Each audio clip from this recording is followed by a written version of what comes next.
60% middle class people కి chance ఇవ్వండి sir. Middle class people మా టికెట్ రేట్ కొని మాకు స్తోమత ఉండదు సార్.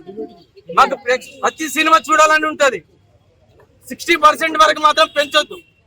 అప్పర్ క్లాస్ పెంచుకోండి, నో ప్రాబ్లం. అది 10 days 15 days 20 days మీ ఇష్టం. 60% మాత్రం ప్రభుత్వ నియంత్రణలోనే ఉండాలి. ప్రభుత్వం మాత్రమే డిసైడ్ చేయాలి. మీరు 100 కోట్లు పెట్టి సినిమాలు తీసుకోండి, మాకు నో ప్రాబ్లం. బెనిఫిట్ షోల వల్ల కూడా మాకు నో ప్రాబ్లం సార్. బెనిఫిట్ షోలు కూడా పెట్టుకోండి, నో ప్రాబ్లం. కాకపోతే దానికి హీరోలు, దానికి కూడా హీరోలు రావాలి. ప్రేక్షకులు అనేవాళ్ళు, ప్రేక్షకులు హీరోలు బట్టే వస్తుంది. కానీ హీరోలది మాత్రం తప్పు కాదు. హీరోలకు పర్మిషన్ తీసుకోండి, పోలీస్ పర్మిషన్ తీసుకొని రండి. మేము వాళ్ళని చూసి ఆనందపడతాం. ప్రేక్షకులు ఇన్ని వేలు పెట్టి కానీ టికెట్ చూడడానికి వస్తాం కదా. వచ్చేది ఎందుకు? హీరో ఇమేజ్ స్టార్ హీరోలు కాబట్టి వాళ్ళ సినిమాలు చూస్తాం సార్. మేము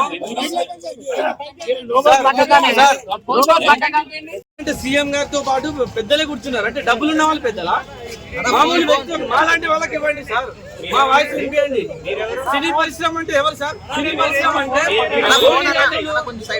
50 నుంచి 100 కోట్లు 150 కోట్లు తీసుకున్న వాళ్ళు మాత్రమే అక్కడ సినీ పరిశ్రమ. సినీ పరిశ్రమలో ఎవరెవరు ఉంటారు సార్? సినీ పరిశ్రమ ఎవరు సార్? కార్మికుల దగ్గర నుంచి, ప్రేక్షకుల దగ్గర నుంచి, నటులు, దర్శకులు, నిర్మాతలు, సామాన్య ప్రేక్షకులు మేడం. రేవంత్ రెడ్డి గారు సామాన్య ప్రేక్షకుని గురించి ప్రేక్షకునికి అందుబాటు ధరల్లో టికెట్ రేట్స్ లేవు సార్. ప్రేక్షకునికి అందుబాటు ధరల్లో టికెట్ రేట్స్ లేవు.